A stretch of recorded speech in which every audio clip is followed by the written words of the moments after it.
Hey everybody, this is part 2 of the financial survival segment. And, hopefully you saw the previous video and the 3 things that I listed on surviving, from your divorce. And so I wanted to tap into a couple of different things in this particular video because this stuff is important as well. And so the last video I talked about you starting now, you getting educated, and you getting a budget. All right. But this particular video, I wanted to talk about saving as well.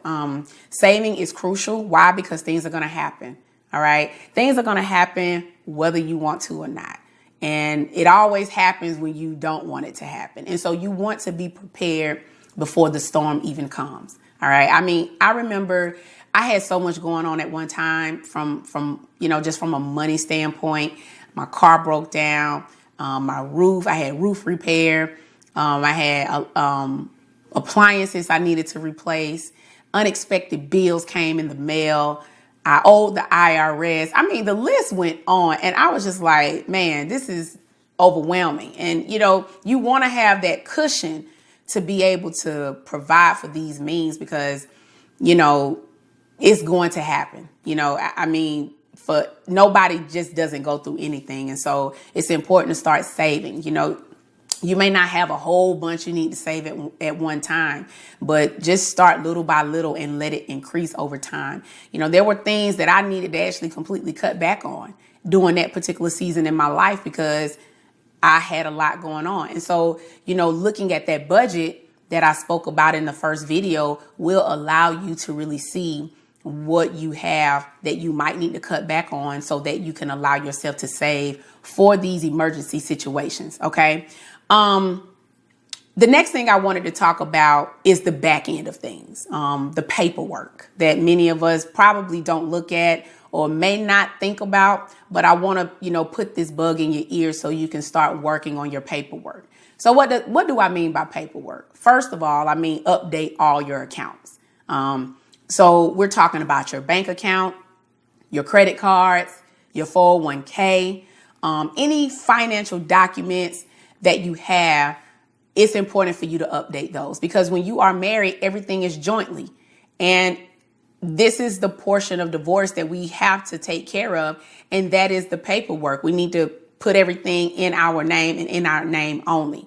All right. So you want to look at those different accounts and see what all you have and start working on a plan to tackle those things one by one so that everything can be moved over into your name and into your name only. Okay. You want to pull your credit report. Okay. Divorce can bring an impact to your credit score because you guys got everything jointly. I'm not sure the other person could not be paying their bills. And it will affect your credit score if it's in both of you guys' name. And so you need to see where you are to see if there are any discrepancies on your account. And you get that taken care of, anything that's delinquent, or just to be in the know of where you are with your credit. And so annualcreditreport.com, that is where you will go to pull your credit score. Your credit report. And actually you can do that every year. All right. So that's www.annualcreditreport.com. And so if you go there, you can pull up your credit report and you can see, what you have, what's delinquent, if anything that's delinquent. So you can just, be in the know of what you got going on with your credit. Insurance policies. You need to look at all policies. All right. Your health policy, your life insurance, your homeowners, your automobile. And here's the other thing, guys. If you have a will, if you have a trust, all right, your deed to your home. Here's the thing. It's crazy because when I first got my divorce, I wasn't aware of the quit claim deed. All right. And I'm going to say that again. It's called a quit claim deed. And that is a deed that is a document, a legally document that you and the person will need to sign in order to move the house over into another person's name. And so that is something that you can buy it like at an Office Depot or something like that. However, you will need to notarize that in order for it to be official and then take it down to the courts, into the real estate division so it can be changed over. All right. And these are the things on the back end that sometimes we just don't pay attention to. Let me give you guys a story right quick. It was a lady who lived in my neighborhood and her husband had parted ways. And she realized she didn't even know that he didn't pay the property taxes on the home in 2 years. And so it really put her in a situation when they decided to separate. And so I'm saying that to say, and she had other financial things. She didn't know what was going on. She had no clue because he was taking care of everything. And that can be a good and a bad thing. It can be a bad thing when stuff like this happen and you don't know what's going on. All right. And so this is important for you to be in the know because you don't want to put yourself in that position. She actually had to end up filing for bankruptcy. She had to foreclose on the home, and her kids had to move and be with her family so she can get on her feet. OK. And I'm just saying that to say that, you know, this is the type of stuff that happens when we don't pay attention to our paperwork and the things that are going on behind the scenes. And honestly, for women, this can probably be one of the most challenging things because, yeah, women do take care of the household, but from a statistical standpoint, men do handle the finances probably more than women. And so it's important for you to get in the know of things so that you can have an intentional plan to move forward and thrive in your financial area of your life. All right. Here's another subject that I wanted to talk about that tends to be very sensitive to many people. And that's child support and or alimony. That is something that you do go through. Now, I'm not an attorney. OK, I'm just a person who's been through the experience of child support. But I also know alimony is something else that many people could be entitled to depending on, you know, the state you're in and the agreement that was made. And so that is a legal thing that you honestly need a family attorney to help give you more insight on that. But this is what I will say.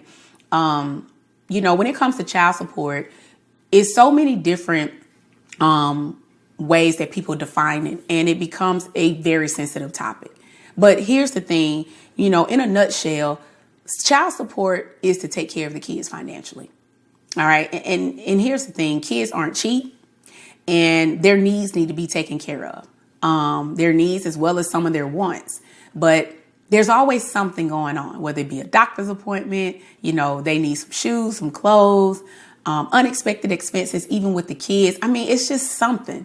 And it's important to understand that both parents need to be responsible for this responsibility and understand that it takes money to provide.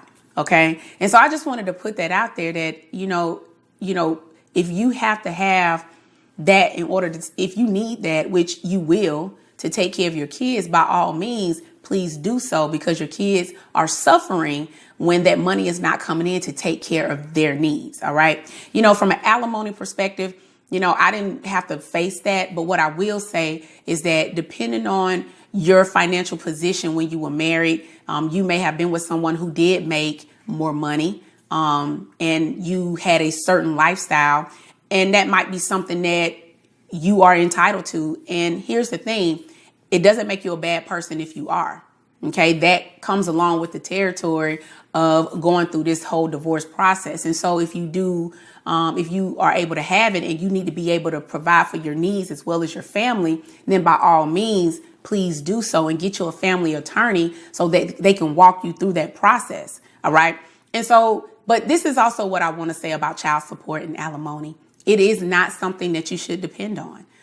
Here's the thing. It's great to have, but it's very great to even start establishing your own. Why? Because that's not going to last forever. Your kids are going to get to a certain age where you won't get that anymore.